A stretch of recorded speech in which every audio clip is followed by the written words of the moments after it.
I'm going to share with you one of my favorite gears this year and everything you need to know about it. This is the Ultrahuman Ring AIR. It's Ultrahuman's latest smart ring, and they have kindly sent this to us, and it comes in a very neat package that includes the ring itself, a wireless charger, a USB-C charging cable, and the usual documents. In terms of the design and quality, it's a premium smart ring made of titanium, which is actually reinforced with tungsten carbide carbon coating to add another layer of scratch resistance to it. It also has a very smooth and rounded body, so you don't see anything weird sticking out of it or any sharp edges. But in my opinion, there are three things that are the most important when it comes to smart rings: comfort, water resistance, and insights. Because what's the point if you have to take it off every time you have to wash your hands or take a shower? But thankfully, as far as comfort is concerned, you don't have anything to worry about, since it cannot weigh more than 3.6 grams. It could even be as low as 2.4 grams. How's that possible, you're asking?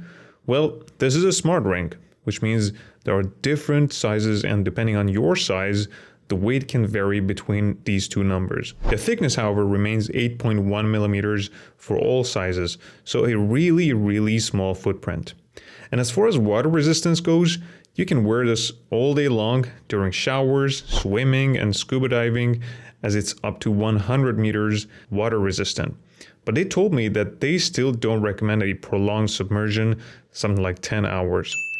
One negative or positive thing, depending on how you look at it, is that it only comes in two colors. One is matte black and the other is astro black. But to be fair, if you look at all those people who wear smart rings, the majority of them choose black color. In fact, I haven't personally seen anyone wearing a smart ring in a color other than black.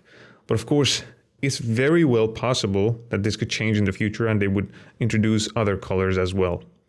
Now, this little thing is packed with a lot of features, but at its core, it tracks three very important health metrics. So let me break these down for you. The first one is the sleep index. So the Ultrahuman Ring AIR can be worn at night to track your sleep, and thankfully it can track all different sleep stages.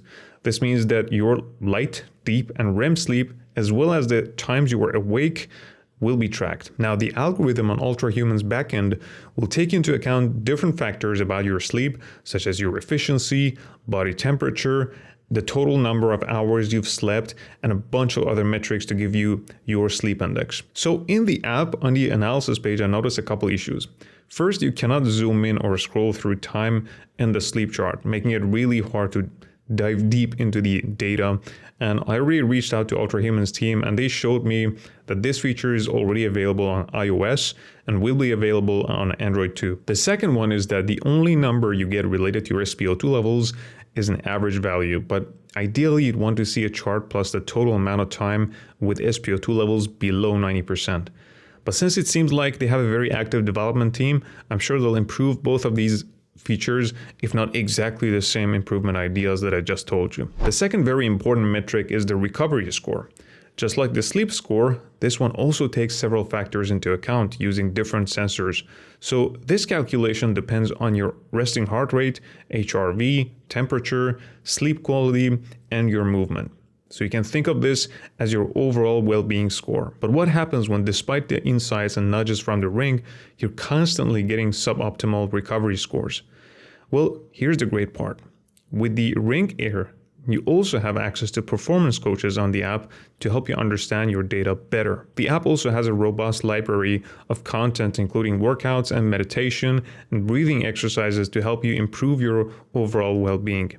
But I'll go through these myself in the next few weeks, and I'll post an update, so subscribe and stay tuned. Alright, the third important score is the movement score. This metric tracks the amount of time you move, or what they call the volume of your movements, and their frequency throughout the day. You may think this is a trivial score, but actually it's really cool how they analyze this information. It's something you usually don't see on smartwatches.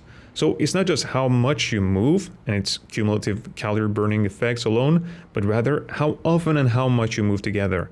Why is that important? Well, the more you spread your movements throughout the day, the better your metabolism and balancing of energy levels.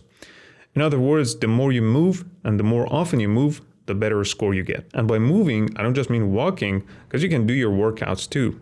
I've been testing out the new workout mode which is still in beta testing, so it's not the smoothest experience right now, because when I finish the workout, I'm not really able to see a summary immediately and need to scroll further down to see it. They definitely don't recommend wearing this during heavy weight training because of the potential health hazards, but for other sports such as running, cycling, and a few other sports, you can turn this mode on. There aren't a lot of options at the moment, but like I said, it's still in beta mode, so hopefully it's more polished when the actual feature is released. So these three are the core features of the Ring that take into account so many different metrics. But as I said before, it's still packed with features. Let's go through two awesome features I'm gonna need and rely on religiously. The first one is circadian insights. So we all have our own circadian rhythm. It's a critical and natural way for our body to function the sleep-wake cycle, plus other essential things. It's what I call the smart internal clock. Now, this ring has a feature called phase alignment that syncs up with your own circadian rhythm. Okay, well, what does that mean in English?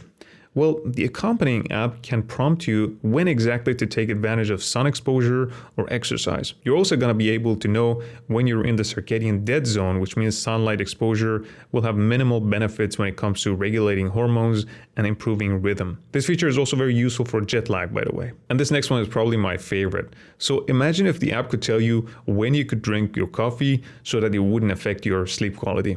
That's exactly what this feature is all about. It's called Stimulant Window Recommender. So you find the ideal timing of consuming these stimulating or non-stimulating drinks, and you can see exactly how their effects decay over time. That's cool, isn't it? So basically, based on the time of the day and your circadian rhythm, you get a list of different beverages that you could consume without worrying about affecting the quality of your sleep. Overall, I've enjoyed the app experience so far. However, there are a few improvement ideas that I plan to share with the Ultrahuman team to make the experience a little more polished. In fact, I'm aware that there are some very exciting upcoming features that'll definitely level up your experience with this ring. So what about battery life?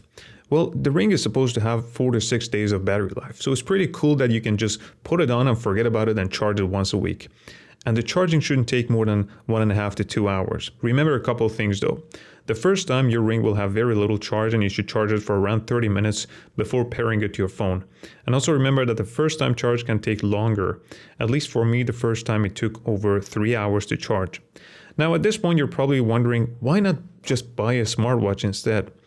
Well, it's good to have both, but at least when it comes to wearing the watch during sleep, I know people who told me that they can't sleep with their smartwatch and they take it off even though they come with a sleep tracking feature. But this ring is many times lighter and more comfortable to wear than a watch. Not only that, but also there's usually a lot of noise in the wrist area, so it makes it ideal to instead wear this ring for sleep tracking. And if you're wondering how they can send you your correct size once you place your order, they're going to send you a sizing kit just like this one for free, and then you can use the instructions that come with it on how to let them know your size. Now, a lot of people hate monthly subscriptions. So another really good reason to buy this ring is that unlike the competition, it's a one-off payment. That's it. No additional recurring payments after that. And if that alone is not enough, you can use the link below and use this code to get a 10% off, which is only available for a limited time. What's next is that I'm going to be using the ring for a few weeks, and then I'll post a new video with really cool tips on how to use the app and its features. I'll put it right here. In the meantime, if you have any questions, leave them in the comment section. Hope you liked and subbed. See you in the next one.